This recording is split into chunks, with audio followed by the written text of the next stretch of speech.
pembacaan kita ya di bab pertama di bukunya The Divine Matrix karya Greg Braden.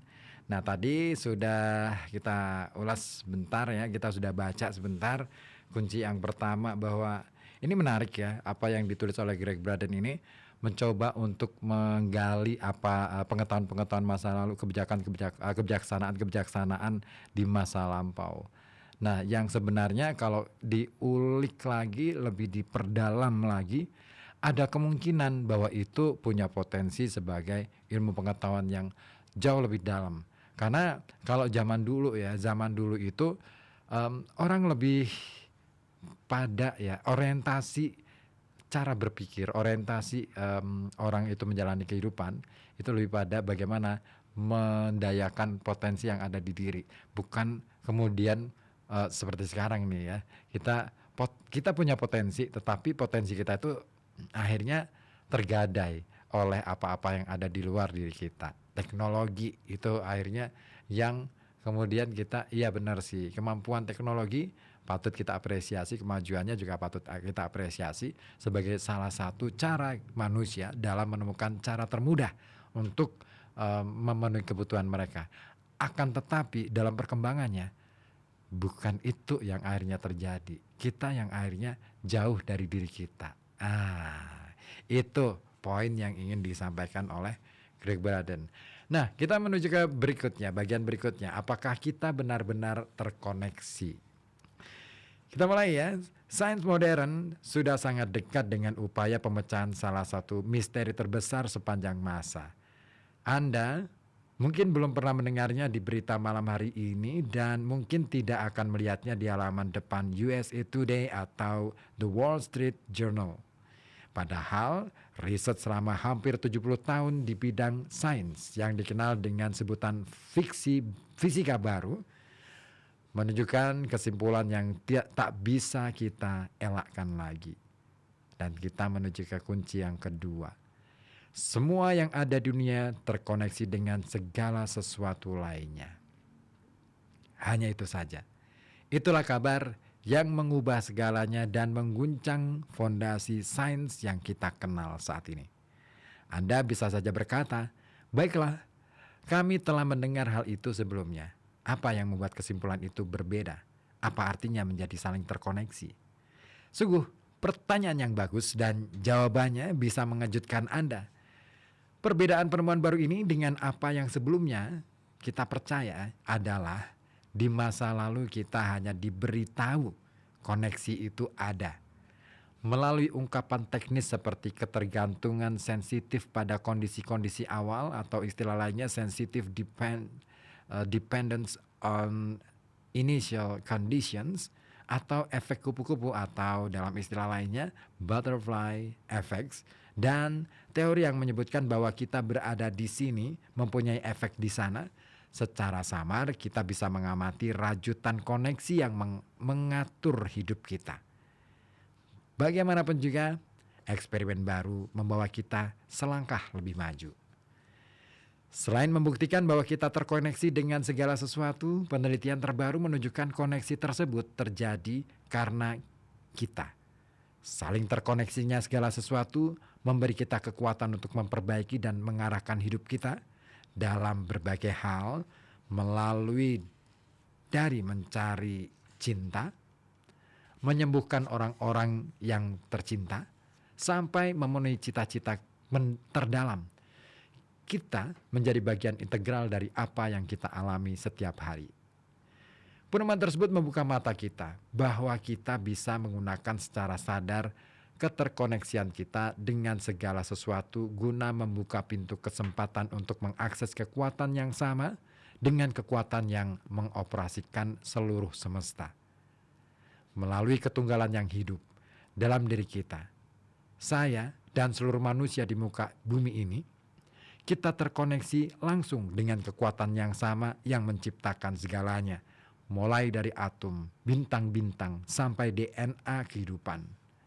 Tetapi ada satu hal penting. Kekuatan untuk melakukan hal ini bersifat pasif hingga kita membangkitkannya. Adapun kunci untuk membangkitkan kekuatan luar biasa ini adalah dengan melakukan perubahan kecil dalam cara memandang diri kita di dunia. Seperti murid-murid dalam puisi lagu yang bisa terbang setelah menerima sedikit dorongan dari tebing pada puisi di halaman awal pendahuluan. Perubahan kecil pada persepsi kita mampu menarik kekuatan paling dahsyat di alam semesta guna mengatasi masalah yang bahkan tampak mustahil diatasi. Ini akan terjadi ketika kita membiarkan diri kita melihat peran kita di dunia dengan cara berbeda. Karena semesta sangat besar, terlalu luas untuk dipikirkan. Kita bisa memulai dengan melihat diri kita sendiri dalam kehidupan sehari-hari melalui cara pandang yang berbeda.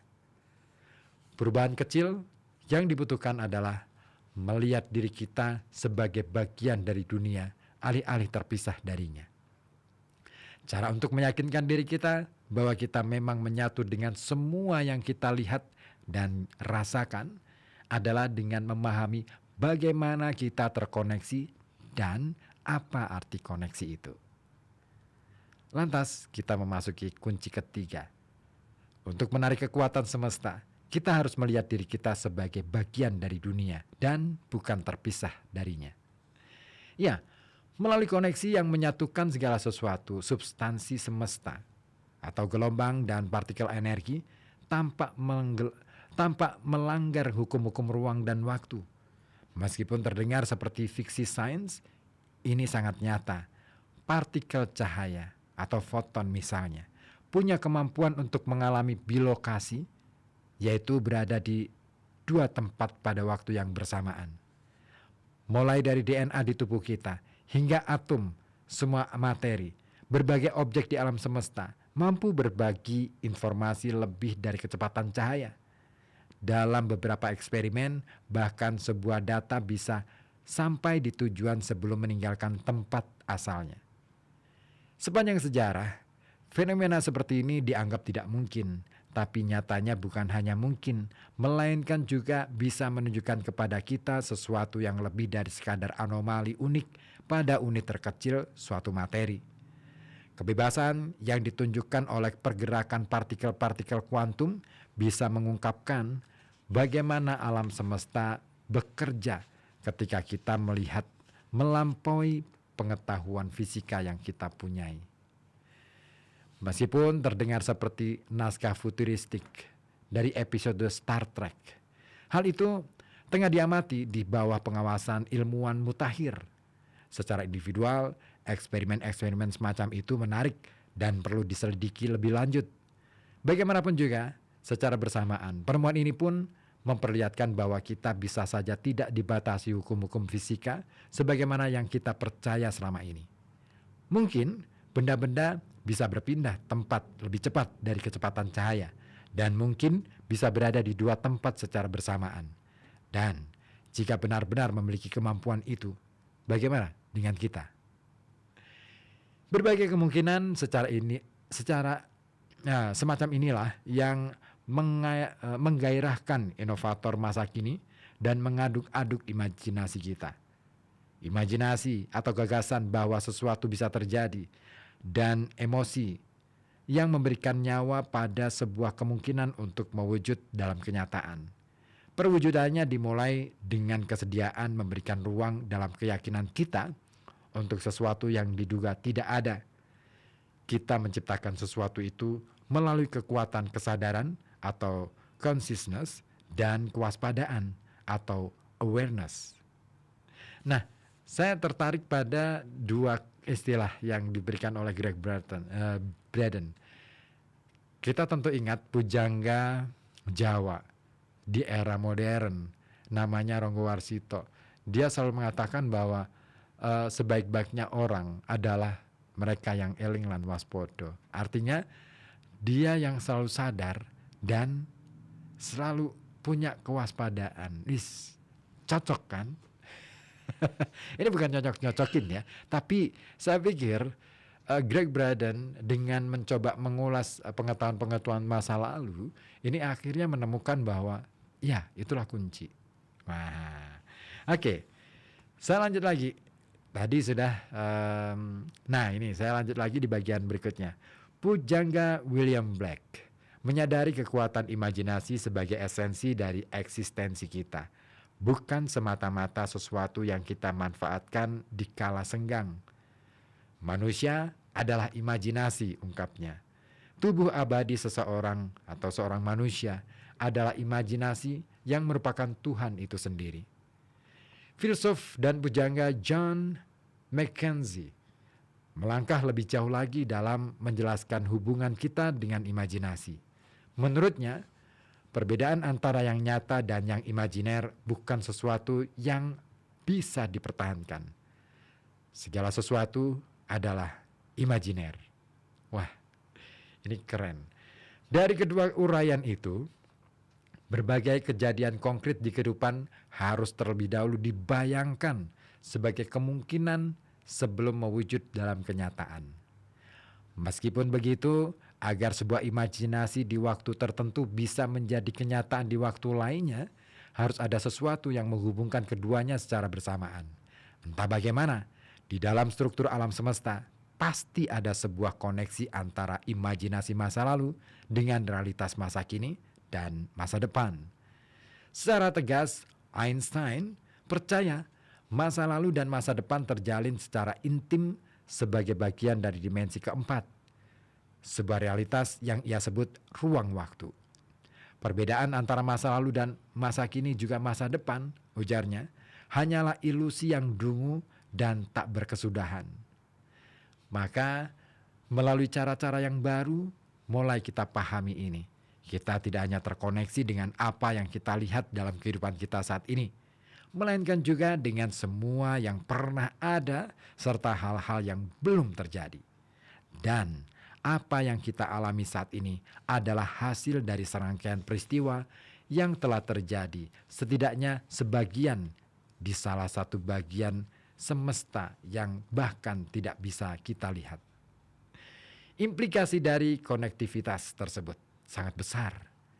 Di dunia di mana medan energi yang cerdas menghubungkan segala sesuatu, mulai dari perdamaian global sampai kesembuhan pribadi, hal-hal yang sebenarnya terdengar seperti fantasi dan keajaiban tiba-tiba menjadi mungkin dalam hidup kita.